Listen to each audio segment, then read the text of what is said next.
Bienvenidos todos otra vez a otro video de Hábitat Clima. Para poder continuar con este video es necesario que se hayan visto el video anterior y el video anterior a ese, es decir, los principios de la sostenibilidad y eficiencia energética. Hagamos un recorderis. En los videos pasados hablamos de qué, acerca de los principios de la sostenibilidad, qué era la arquitectura sostenible, qué no era la arquitectura sostenible. Hablamos acerca de las diferencias entre la arquitectura sostenible y la arquitectura bioclimática. Hablamos acerca de la importancia de entender cuáles son los impactos que tiene un edificio en el entorno y cómo nosotros como arquitectos tenemos la responsabilidad de minimizar esos impactos, que en la mayoría de los casos son negativos. Ahora, en el video de hoy vamos a tratar el tema de parámetros de diseño sostenible. Y para esto quisiera que ustedes, si no se han visto los videos anteriores, vayan y mírenlo y luego miren este video, porque si no de pronto nos vamos a perder un poco, ¿vale? Listo. Los parámetros de diseño que vamos a hablar en el día de hoy van a ser ubicación, entorno y emplazamiento y configuración arquitectónica. Comencemos por el primero. Cuando hablamos de ubicación, entorno y emplazamiento, quiero hacer bastante énfasis en que estamos hablando acerca de la importancia de entender el lugar en donde el edificio se va a emplazar. Hay que entender el entorno, hay que entender el tipo de clima que presenta. Sin embargo, normalmente cuando hablamos de entender el entorno, nos ceñimos únicamente al tipo de clima. Por ejemplo, en la ciudad de Barranquilla, identificamos que tenemos un tipo de clima cálido húmedo, ¿sí? Pero no podemos quedarnos ahí, identificando nada más el tipo de clima, identificando el porcentaje de humedad promedio, identificando la velocidad del viento promedio anual o identificando la temperatura promedio. Sí, eso es muy importante, es el inicio, el punto de partida, el identificar el tipo de clima, dónde nos encontramos, cuál es el comportamiento térmico general de los edificios.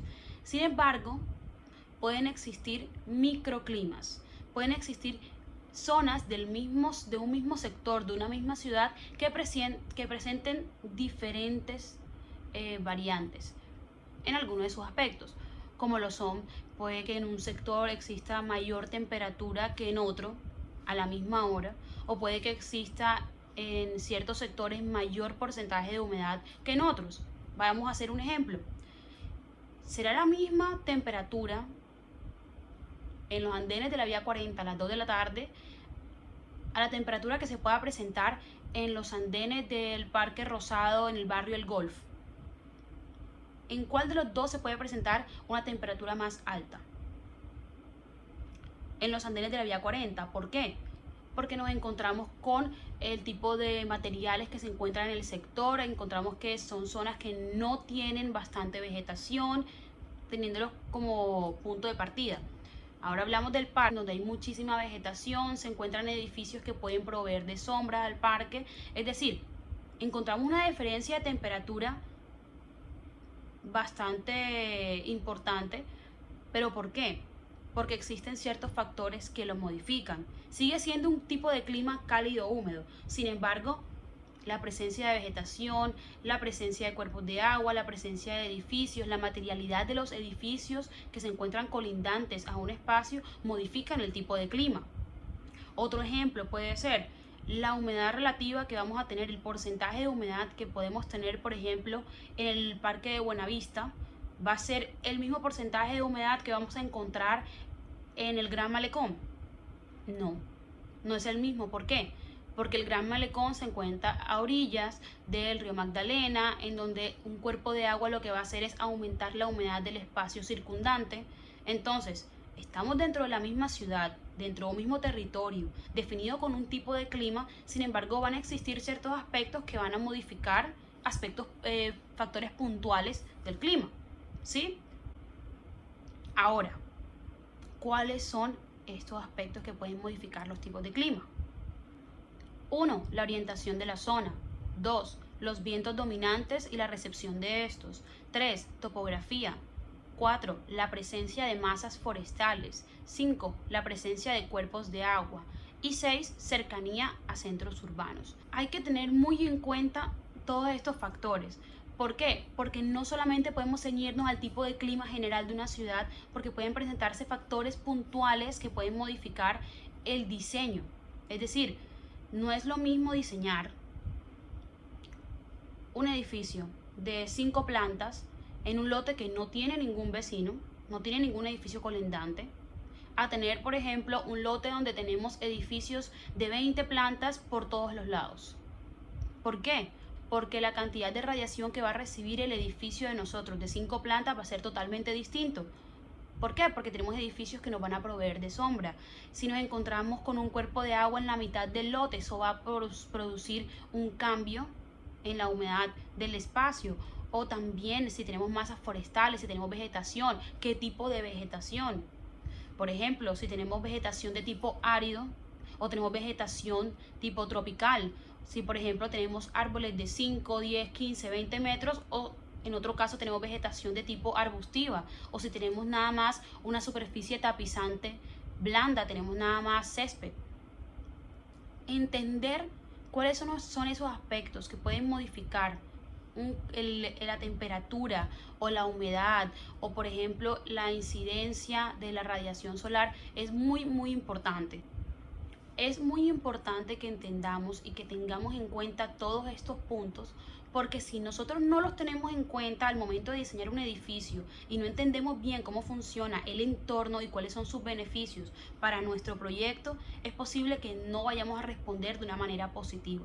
¿Sí? Ahora les voy a mostrar un ejemplo muy gráfico en el cual podemos ver cómo puede cambiar la temperatura, el confort y la humedad dependiendo de ciertos cambios que puedan presentarse dentro de un mismo barrio. Ejemplo, aquí tenemos en esta imagen dos barrios totalmente idénticos. ¿Cuáles son las características? Podemos ver que son edificios que no sobrepasan los 3 pisos, es decir, que podemos decir que es una zona residencial, tiene bastantes zonas verdes, muchísima vegetación. Por el color de los árboles podemos decir que requiere de bastante humedad, bastante agua, por lo cual podemos decir que tiene una temperatura cómoda, una humedad muy buena y tenemos un cuerpo de agua cercano. Un ejemplo, podemos decir que los materiales con los que se está usando la construcción de estas casas es madera, es decir, tenemos un ambiente bastante confortable. Sin embargo, realicemos un cambio. Cambiemos el tipo de vegetación. En el barrio número 2, la vegetación es de tipo árido. Digamos que también cambia el tipo de materialidad, la materialidad de las viviendas. Ya no va a ser de madera, sino que vamos a cambiarle la materialidad al ladrillo. ¿Cuáles van a ser las características del ladrillo? Digamos que en ambos barrios es un clima cálido. ¿Qué va a hacer el ladrillo en el segundo barrio? Va a aumentar la temperatura del sector. Es decir, ya ahí estamos viendo que está cambiando la temperatura.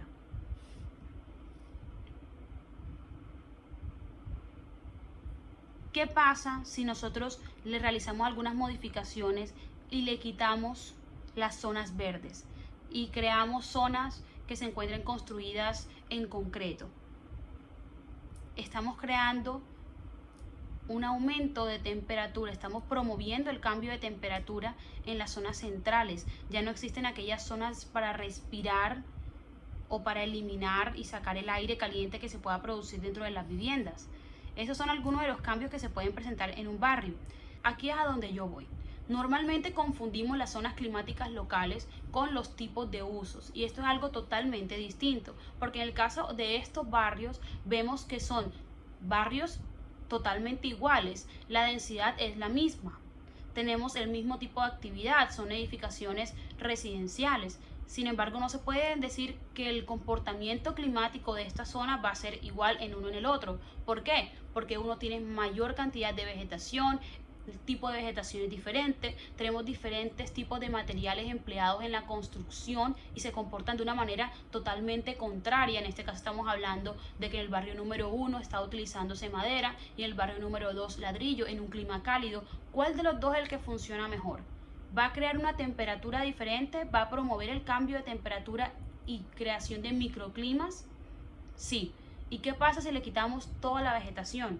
Si dejamos solamente la vegetación en los andenes, si no creamos zonas para que pueda salir el aire caliente de las viviendas. Ahí es donde estamos identificando que el entorno modifica ciertas características del clima en algunos territorios, en algunos sectores o zonas específicas de una ciudad.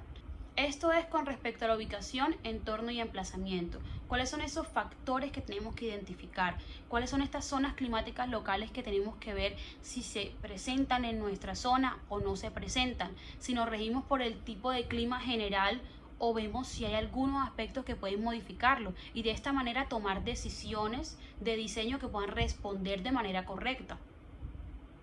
Esto es con respecto a ubicación, entorno y emplazamiento. Ahora vamos a pasar al segundo tema, que es configuración arquitectónica. Cuando hablamos de configuración arquitectónica, ¿a qué nos referimos? ¿Cómo se configura la arquitectura?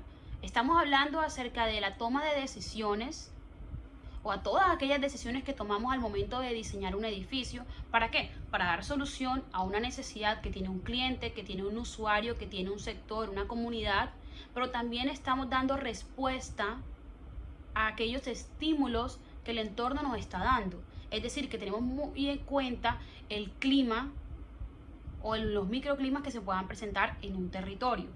Y para esto hay ciertos puntos que debemos cumplir y que debemos analizar muy bien para poder tener un efecto positivo en el entorno y en la configuración interna del edificio. 1. La forma. Como hemos venido hablando desde el principio del semestre, la forma debe responder a un tipo de clima específico. Por ejemplo, tenemos que decidir si un edificio va a ser más compacto o no, o si un edificio va a ser, por ejemplo, alargado o de pronto más alto, dependiendo de las necesidades, no solamente de los usuarios, sino también del tipo de clima para que pueda funcionar térmicamente de una manera positiva. Por ejemplo, en cuanto a la forma, en la ciudad de Barranquilla, en un clima cálido, que lo que queremos es disminuir la carga térmica del edificio, es necesario que la forma sea alargada y que las fachadas cortas se encuentren hacia el este y al oeste. ¿Por qué? Porque de lo contrario estaríamos cargando mucho el edificio en las fachadas más afectadas, este y oeste, si fueran largas. En el caso contrario, la forma respondería de una manera totalmente distinta si estuviésemos en un clima frío o en un clima templado. Si nosotros lo que queremos es aumentar la temperatura dentro de nuestro edificio, aprovechar la carga térmica del sol, colocaríamos de esa manera las fachadas más largas hacia el este y al oeste. ¿Para qué? Para obtener la carga térmica. Ahí es cuando el edificio responde al entorno, y a esto nos referimos con la forma, pero también nos referimos a, por ejemplo, si el edificio va a ser compacto o no va a ser compacto. Si el edificio queremos que tenga volúmenes o no tenga volúmenes que salgan, que entren. Si el edificio va a tener un vacío en el interior o no. Esto va a estar todo relacionado con el tipo de clima. Por ejemplo, si estamos hablando de que estamos en un clima extremo frío o un clima extremo cálido, ¿qué sería lo lógico? ¿Tener un edificio compacto o no? Un edificio totalmente compacto, porque lo que queremos es aislar totalmente el edificio del entorno, porque el entorno no nos está brindando nada. En cambio, si estamos en un clima un poco más agradable, aun cuando es cálido, y lo que queremos es de pronto protegernos un poco, crear un edificio que sea un poco más alargado y que tenga volúmenes que salgan para crear, por ejemplo, proyección de sombra y podamos obtener algún beneficio de esto. Es aquí cuando tenemos que pensar cuál es la forma que más nos beneficia. Por ejemplo, si es una esfera, si es un cubo, si es un rectángulo, si es un edificio con varias salientes, o por ejemplo si tiene varios vacíos para permitir la ventilación. Todo esto, la forma principal tiene que responder al entorno, a cuáles son esos beneficios que podemos tener o cuáles son aquellas cosas de las cuales nos queremos resguardar, nos queremos proteger. 2. La piel. Y este punto es muy importante, porque es que la piel es tan importante que es el primer contacto que tiene el edificio con el entorno. Es quien recibe los estímulos, es quien recibe todos los recursos que te pueda dar el clima.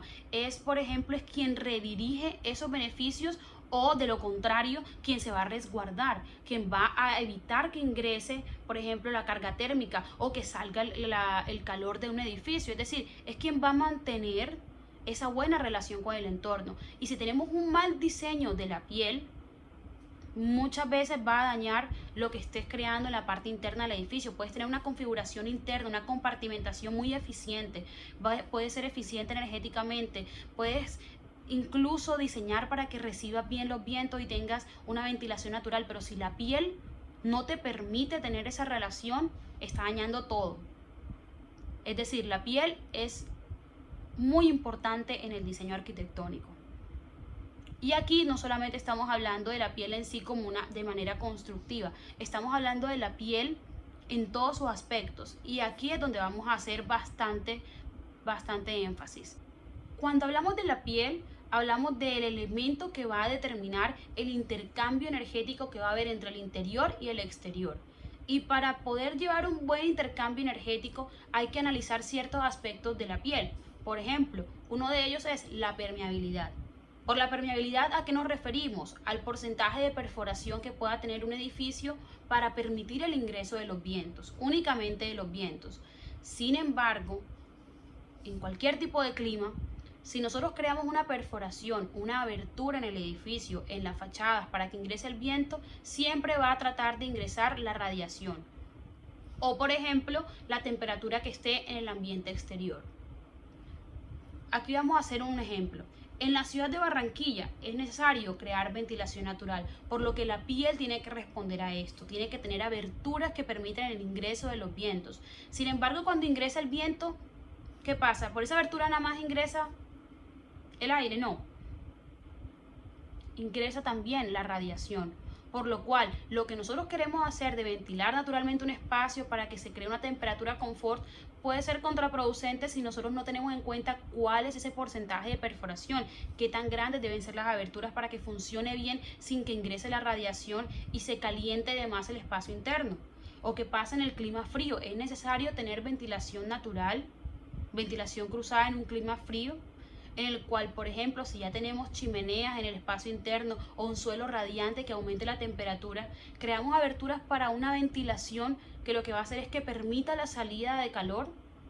Hay que tener muy en cuenta que la ventilación natural y la piel que permita este ingreso de vientos no siempre es necesario. Hay veces que por el clima, ya sea extremo, muy frío, muy caliente, es necesario que nos resguardemos y nos protejamos y no permitamos la entrada de nada, ni de viento ni de radiación, para crear un buen confort en la parte interna y que éste no logre salir. Otro punto muy importante para analizar en el momento de diseñar la piel es la transparencia, y por esto nos referimos al porcentaje de luz solar que nosotros queremos que ingrese a nuestro edificio a través de la piel.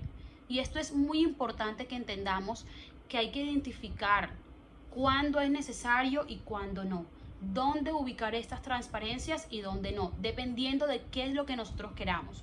Por ejemplo, en nuestro clima, un clima cálido, ¿qué es lo que nosotros queremos? Queremos aprovechar la iluminación natural, pero no queremos cargar el edificio térmicamente, no queremos que ingrese la radiación. Entonces ahí tenemos dos opciones. Uno, o ubicamos las transparencias hacia las fachadas en sombra, en este caso el norte. Si estamos en Barranquilla, ubicaríamos siempre, o es lo que deberíamos hacer, ubicar las transparencias hacia el norte, que es la fachada en sombra, porque si las ubicamos las transparencias hacia el este y al oeste, ¿qué es lo que estamos haciendo? Cargando térmicamente el edificio. Ahora, si lo que nosotros queremos es aprovechar la carga térmica y la iluminación natural, coloquemos las transparencias en la cubierta, coloquemos las transparencias en fachada este y en oeste. Es necesario identificar cuál es la realidad de nuestras necesidades y cuáles son las condiciones que nosotros tenemos dentro de un entorno. Hay que identificar eso muy bien, porque si nosotros no tenemos eso en cuenta, podemos estar solucionando un problema con otro problema. Por ejemplo, ¿queremos tener iluminación natural? Sí, pero lo ubicamos en las fachadas que no corresponden, que lo que hacen es que ingrese más carga térmica, estamos creando un problema.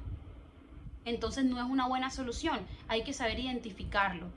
O la otra opción es identificar cuáles son esos materiales que permiten un nivel de transparencia alto, pero que no ingrese la carga térmica. Por ejemplo, que las ventanas sean también aislantes, que las transparencias, los cristales, los acristalamientos sean aislantes también en fachada y en cubierta. En ese caso no hay ningún problema, siempre y cuando tengamos en cuenta que estos materiales sí funcionen en nuestro tipo de clima. Otro punto importante en cuanto al diseño de la piel es el color. Y normalmente escogemos los colores, ya sea de los espacios internos o los externos, muchas veces por temas estéticos, por cómo se ve el material, por el color, por lo que transmite, por las sensaciones. Sí, eso es muy importante. Sin embargo, en cuanto a la piel y a las superficies que van a estar en contacto con la parte externa, con el entorno del edificio, es importante que entendamos cuáles son las consecuencias o los beneficios de utilizar ciertos colores, porque esto va a definir el comportamiento térmico de la piel y esto se va a transmitir al comportamiento térmico del edificio y como la configuración interna, ¿sí? Y es aquí donde viene un concepto que para mí es muy importante y quiero recalcar, ¿vale? Y que lo tengamos muy en cuenta, que es el albedo. El albedo es la cantidad de radiación que absorbe o que refleja un material dependiendo del color de la superficie, ¿sí? Se pueden producir dos efectos, el de enfriamiento y el de calentamiento. El de enfriamiento se produce cuando el color es muy claro. ¿Por qué? Porque los colores claros lo que hacen es que reflejan la radiación, reflejan el calor y evita que se cargue térmicamente el elemento y por consecuencia que no se carguen los elementos que se encuentren cercanos por la parte interna. Pero si nosotros en la piel colocamos un color oscuro, se va a producir el efecto de calentamiento, porque los colores oscuros lo que hacen es que absorben el calor, la radiación y la temperatura y la comienzan a transmitir al interior del edificio. Entonces ahí tenemos dos puntos importantes. ¿Qué es lo que nosotros queremos hacer? En nuestro tipo de clima, que es cálido, lo que queremos es reflejar, que el edificio no se cargue. En el caso de los climas fríos, lo que quieren es absorber el calor. Aquí les muestro varios ejemplos de lo que puede estar pasando y lo que puede pasar dependiendo del color que utilicemos.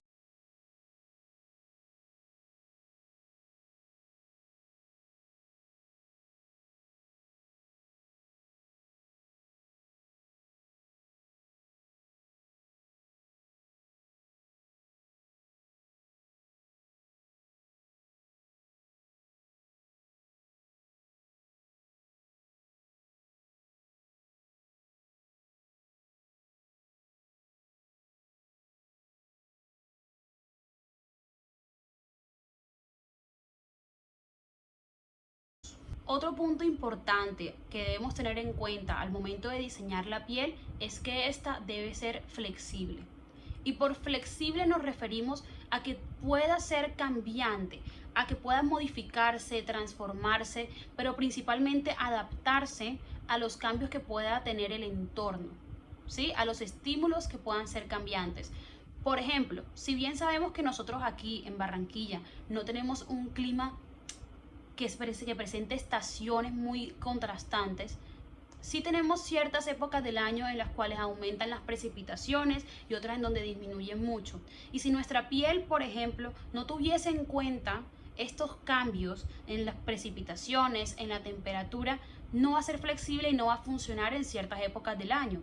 Por lo cual esta debe prever, y nosotros como arquitectos debemos pensar a futuro cuáles son esos cambios que se puedan presentar. También debe responder esta piel también a la cantidad de radiación que pueda presentarse, al asoleamiento. Aquí les muestro algunos ejemplos de cómo una piel puede modificarse. Si bien no es necesario que la misma piel entienda los estímulos del exterior, es importante que nosotros como usuarios y como arquitectos podamos modificar, por ejemplo, el grado de asolamiento en ciertos sectores. Por ejemplo, en el caso en que nosotros queramos que en ciertas partes del edificio ingresen los vientos, en cuales no. Debemos respetar y entender muy bien los cambios que de pronto los usuarios vayan a querer tener en cuanto al comportamiento térmico de sus estancias o el edificio en sí. Y esto ha sido todo por hoy. Este es el video de la clase número 2, clase remota número 2. Es importante que si ustedes no entienden algo, les queda algo pendiente, si no entendieron algún punto, tienen alguna inquietud, sugerencia, me escriban al correo, me escriben por DM en Instagram, me escriben aquí en el video en un post, me comentan lo que sea. Yo quedo súper atenta, no se les olvide revisar Instagram, donde estaré también montando información, y revisar mucho el correo, porque les voy a enviar los PDF de toda la clase de hoy, la parte teórica y las presentaciones PowerPoint. ¿Ok? Listo. Quedamos así, atentos, y nos vemos en la próxima clase remota. Ya saben, el martes a las 7:30, o los que tienen clase los miércoles a las 7:30 de la mañana. Hasta luego.